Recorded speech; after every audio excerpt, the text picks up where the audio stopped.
মানুহে মানুহৰ বাবে যদিহে অকণো নেভাবে অকণি সহানুভূতিৰে ভাবিব কোনেনো কোৱা সমনীয়া মানুহে মানুহৰ বাবে যদিহে অকণো নেভাবে অকণি সহানুভূতিৰে ভাবিব কোনেনো কোৱা সমনীয়া মানুহে মানুহৰ বাবে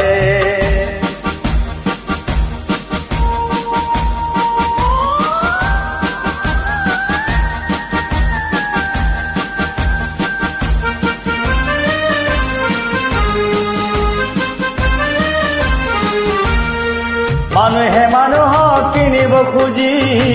মানুহে মানুহক বেচিব খুজি মানুহে মানুহক কিনিব খুজি মানুহে মানুহক বেচিব খুজি